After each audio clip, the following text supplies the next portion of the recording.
Welcome to the Morning Smiles podcast.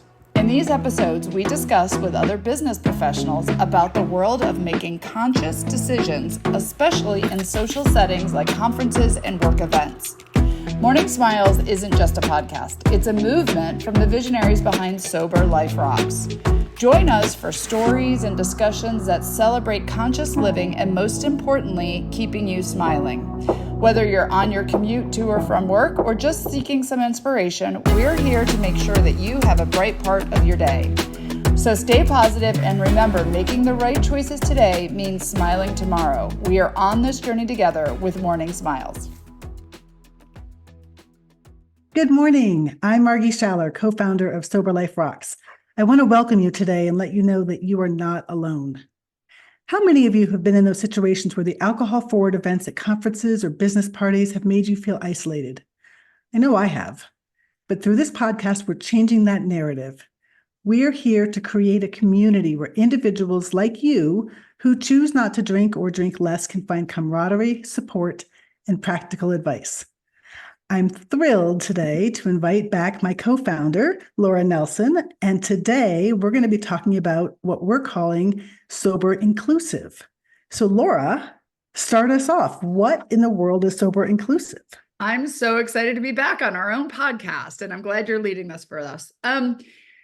You and I have had many hours of conversation around this, and we want to bring it to the podcast to have our listeners kind of evolve with us as we grow. So when we started this mission, we knew that being sober can feel lonely, and we knew we wanted to build a community. But then we also we wanted to say, okay, well, when we build the community and we go to events, what does that look like?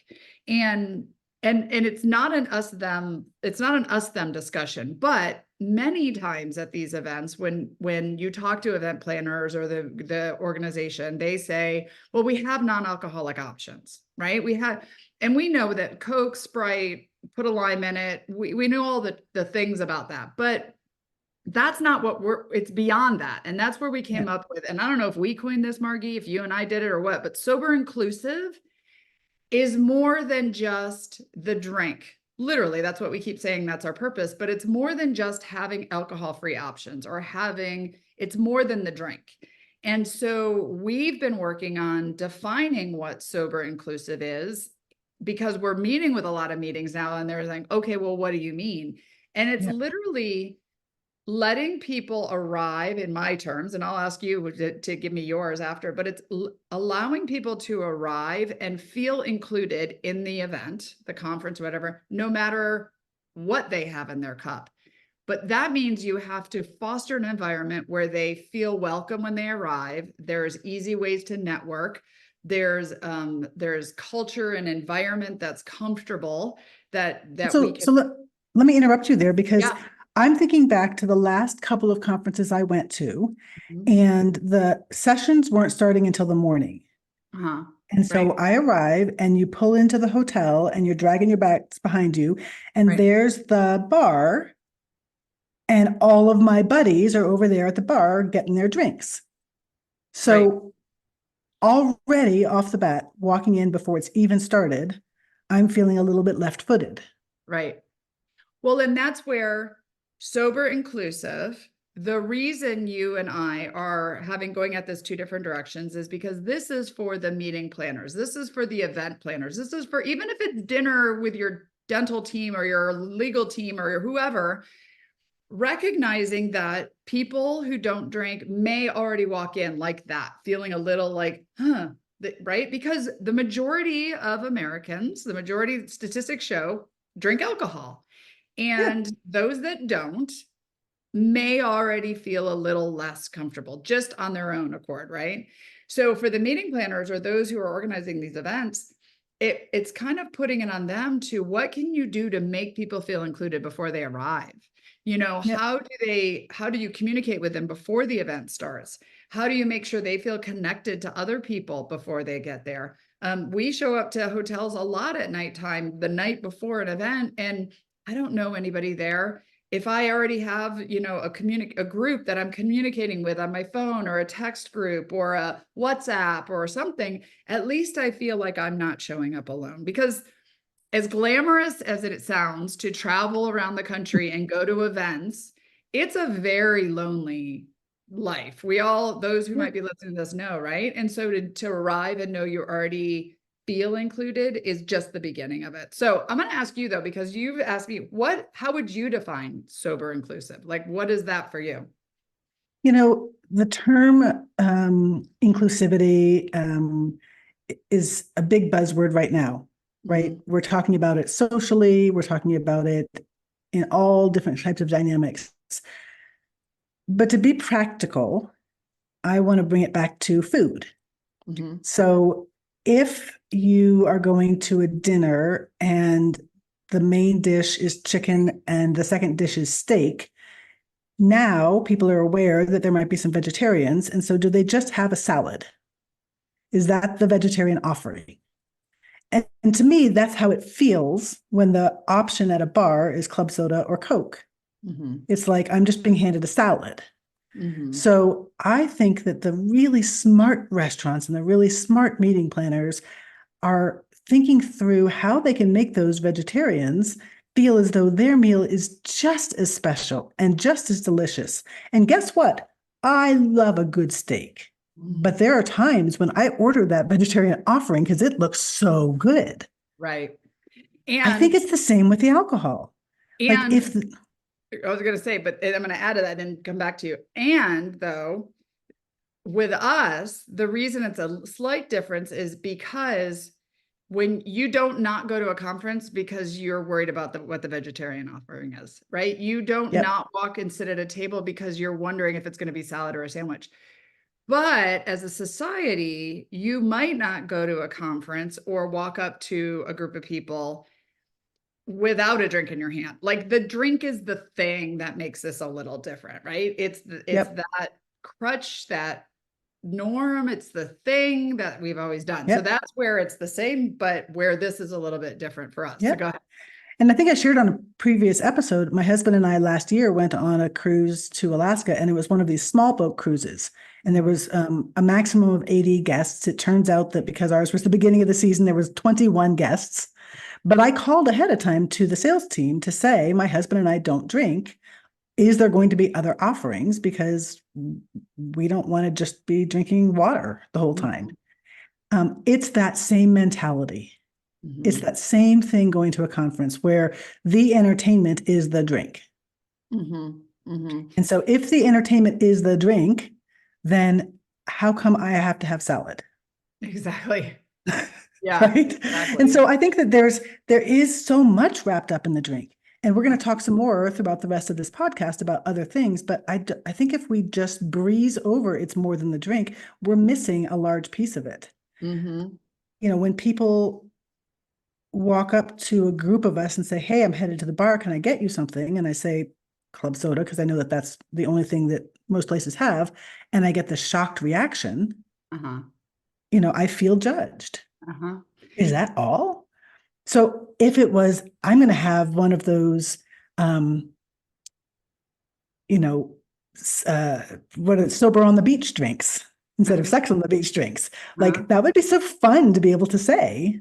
Uh-huh. And the reaction I would get would be so different, right? You mentioned, it took me back to, I showed up to a meeting recently, and I've been very, if you follow us, you can kind of learn about our stories. I've been very open about being sober since the beginning. I started sharing on TikTok day one. And I remember when, in our industry, nobody knew, but I had a lot of followers on TikTok. And then people in our industry started to see my TikTok videos, and I was like, oh no. And then I thought, there's the problem, right? Like, it shouldn't be anything we're ashamed of. And the first time I walked to a conference event, and I walked in the lobby, to check in, I was with a friend, and somebody came over from the bar, and there's all the people from our industry at the bar. And somebody comes up and they're like, hey, how are you guys? Oh, we're so excited. We haven't seen him in a while. And he looks at us and he says, can I get you guys a drink? Right. To me and the other person checking in. And then he looks at me and he goes, I'm sorry. As if there was a death in my family or something. And I was like, he goes, I'm sorry. And he starts to back up. He goes, I didn't. And I'm like, I'll still take a drink. Like I like a Coke, I'll have a Sprite. And it was this double-edged sword because I respected the fact that he actually remembered. Yeah. There was no peer pressure. He was just being nice. But then I laugh at the fact that like just because it doesn't have alcohol in it doesn't mean I don't need a drink, right? So part Yes. of this is normalizing it Yes. so it's not so awkward and I don't want something to drink. Cool. What do you want? Right. And Yes. that's part of this thing. So Yes. I do want to mention that this is you have lots of amazing guests on our podcast and we're bringing in all the people that we love. But this, what we're starting right now is a 10-part series about what is inclusivity. So we're not going to break it all down today. Today, we just want to high level talk about it, but we really do want to start breaking it down because that's what you and I are working on with meeting planners of, well, what can you do to make people feel included and not Mhm. be so worried about what is or isn't in their drink? Yep. Yeah. And so I think that we as a society, as a community, we can do things to be more thoughtful, even in our daily life. Like, for instance, again, I'm going to bring this back to food. There are groups of people who around the holidays, they have a cookie exchange party and they all bring cookies. Well, for somebody who might be gluten free or gluten insensitive, they may feel included or excluded. And so, what can a group of those people do to build that bridge? I saw recently that there was somebody in Facebook who's part of our community who they were having a bourbon exchange group for the holidays. And I thought that's really fun for people who love bourbon. Mm-hmm. And what can they do to be more inclusive?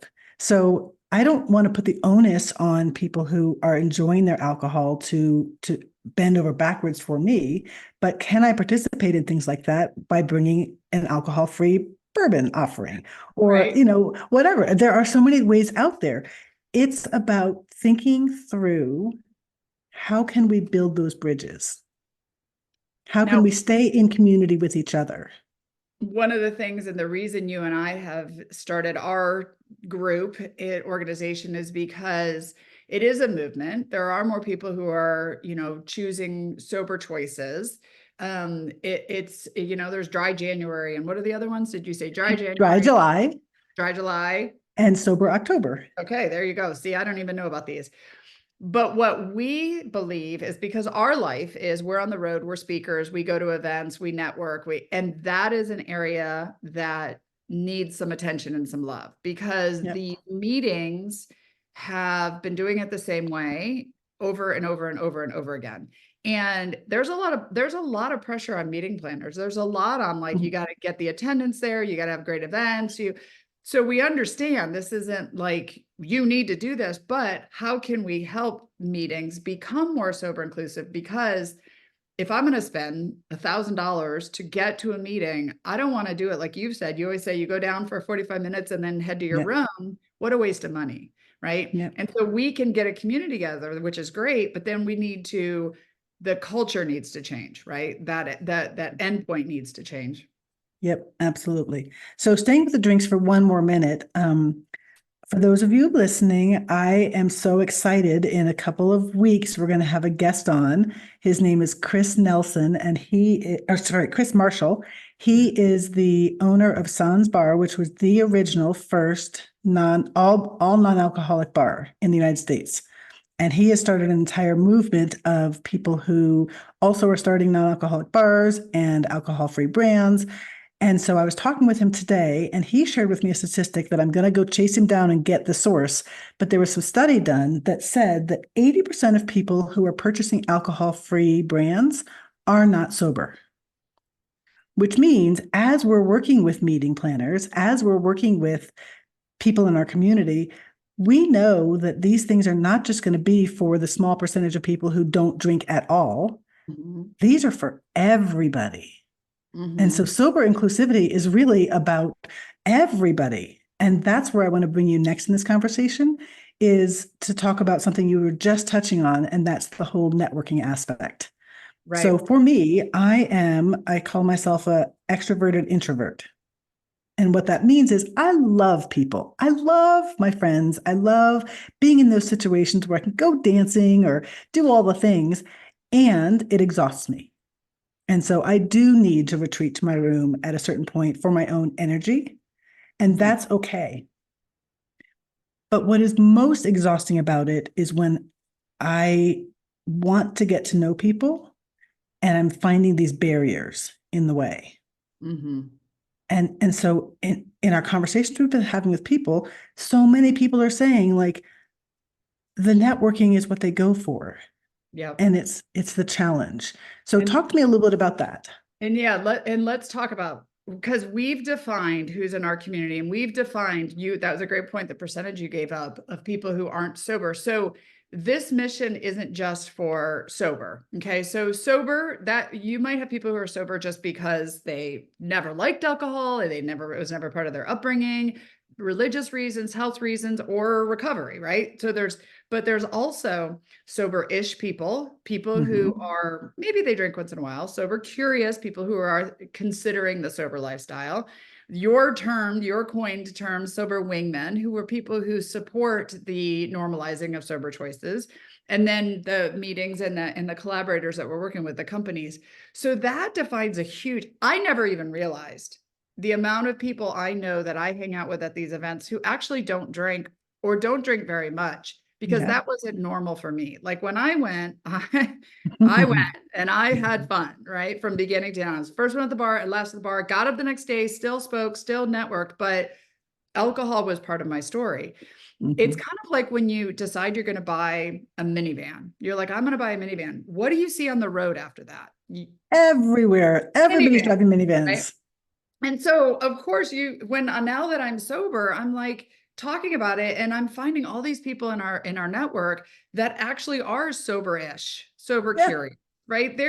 They weren't, I just assumed everybody was drinking, right? But now that I'm sober, I'm finding the other side of it. So now we look at, all right, well, what needs to change? And I'm working on my presentations from the stage. So you already know I'm kind of working on this, but I like to take our analogy, like you took food, and take it to, when I'm on stage, how am I going to talk about this? Because what it is it's not an us and them. It's not a you and us. It is everybody. We all are in this society together, right? So take yourself back to high school and one of the first dances you ever went to, maybe like homecoming, where everybody kind of just went. You went with your girlfriend, you went in your group, whatever, your mom dropped you off. Okay. You could have been the nerd in school, or the popular kid in school, or the sports, you were the coach or captain of the football team, whatever. But we all had our places in this school, just like we Mhm. have our places in our businesses. But when you walk into that dance by yourself, you're not with your group.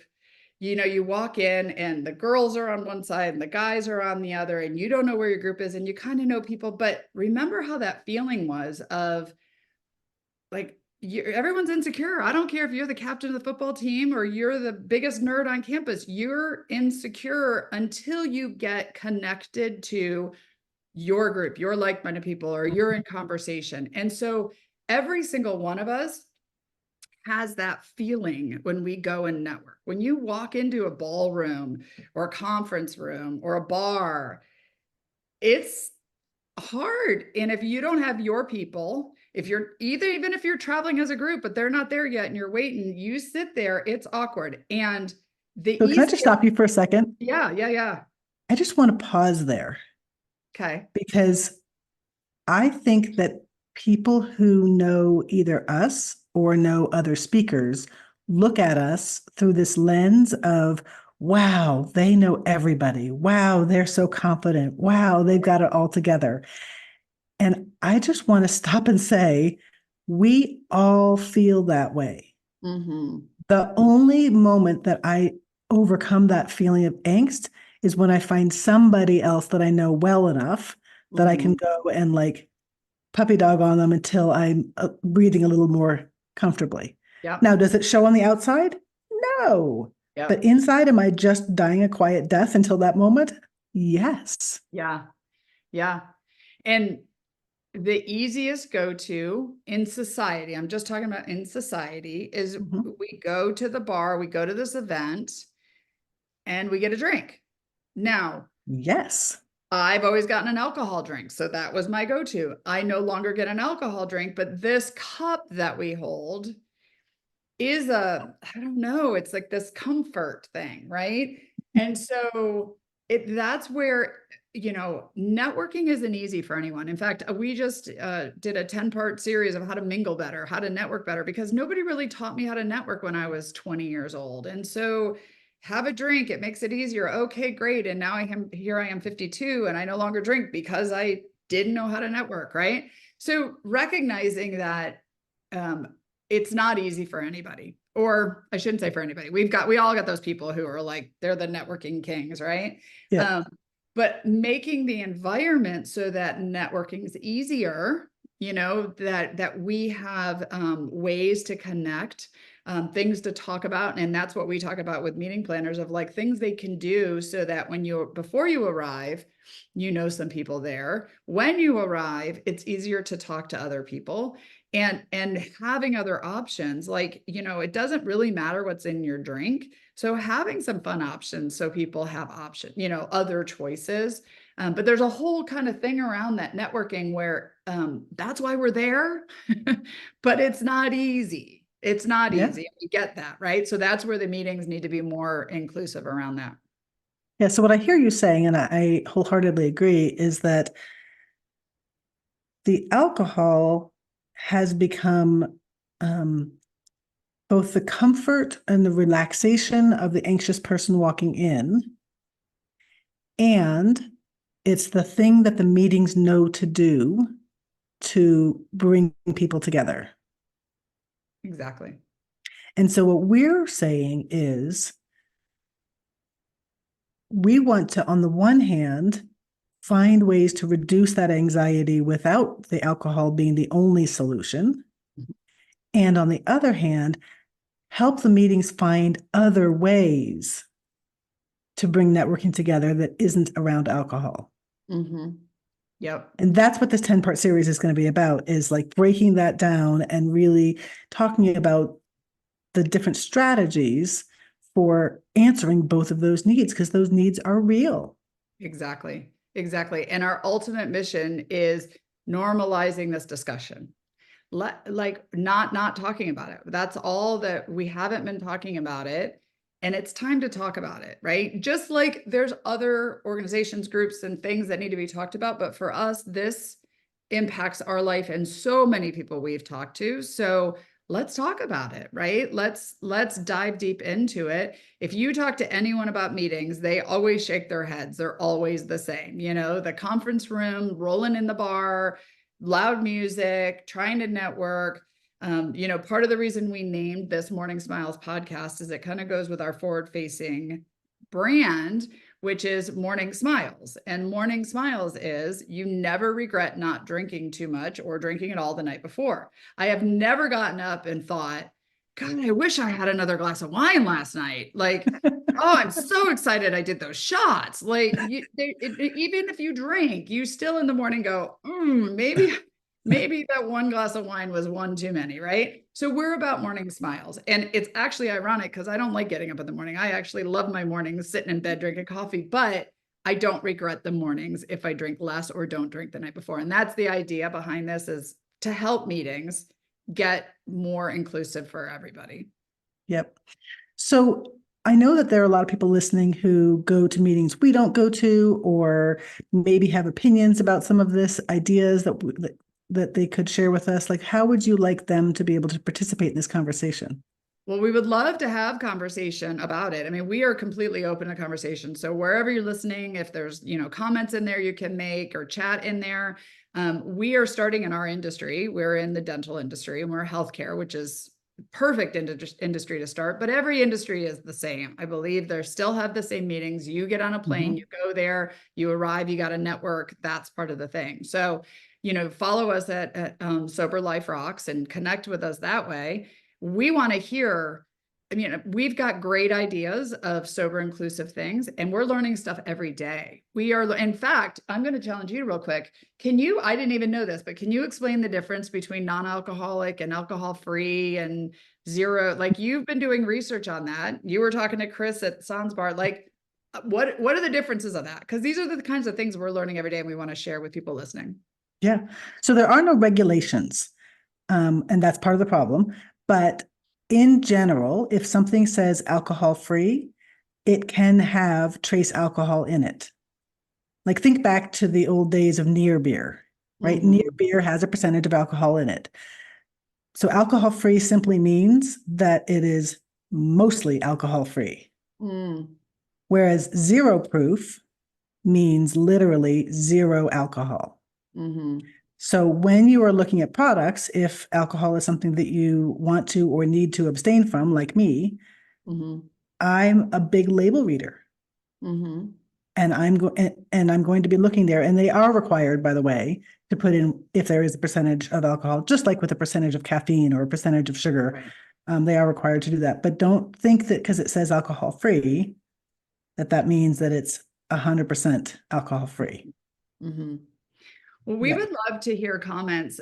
We are having these discussions every day now with conferences and people and organizations, and like things that came up today, we were talking about the idea of a mocktail bar. Mocktail, is that a good word or not a good word to use? Is there a positive connotation or not a positive? Like somebody had said on one of our calls yesterday, they were steering away from the word mocktail. And I personally don't think there's a problem with it. I'm not a fan of mocktails because I never drank mocktails and they're really sweet, but but maybe there is a negative connotation, calling it zero proof. Do we call it beverage tickets or drink tickets? Do we call it happy hour? Like, we would love to know. And then also, what are some great things you've seen, events, whether it's work events, after hours events, conferences do to make everybody feel included, whether they're drinking or not. We would love that, because that's really what we want to do, is we want to have this discussion to share it with hopefully the world. Yep. So when this episode goes live, we will put a couple of questionnaires in our Facebook group, and we would love for you to join the conversation. We'll put the link to that Facebook group in our show notes. But yes, please share with us all your thoughts, and also introductions. If there are people that you think that we should be meeting, we would love to have those conversations. And I am so excited that we're going to continue this conversation with more detail and more goodies about what this sober inclusion means at professional events. I love it. So before we wrap up, was there anything else that you wanted to share? I think it's just a matter of realizing that everybody feels what you feel, meaning you show up to a conference, you show up to an evening event, I like to say we all have our 5-year-old self, we all have those insecurities and stuff. And so realizing it takes, 1 or 2 people to stand up and say, okay, I'm sober. It's okay. I'm this, I'm that. And then come together and realize that we're not all the same. Right? If we were all the same, this would be a boring world. It would be, we're supposed to be different. We're supposed to have different things, and don't do this alone, whatever it is. Don't arrive alone. Don't go get sober alone. If you're trying to get sober, don't do life alone. We're meant to be here to support each other, and realize that if you're thinking it or insecure, somebody else probably is too. I'm so blessed and thankful for you, Margy, because I stood on stage and said, I'm sober. And you said, I am too. Let's do something about meetings. And that's where we are today. So we hope whoever's listening follows along with us, and we'd love to take you on this journey with us. Absolutely. Well, Laura, thank you so much. I am just thrilled to be working with you as well, and thrilled to have you on this podcast. And you're doing the heavy lifting really in this meeting space. And so I just can't wait to have you share with everybody some of the stuff that you've come up with. So until next time. Thank you, everybody. Cheers to Morning Smiles. Thank you for joining us on Morning Smiles podcast. Remember, every decision you make today shapes the smiles of your tomorrows. Make sure to subscribe to our channel and follow us on social. No one needs to do this alone. Here's to making choices that brighten your world and your morning smiles.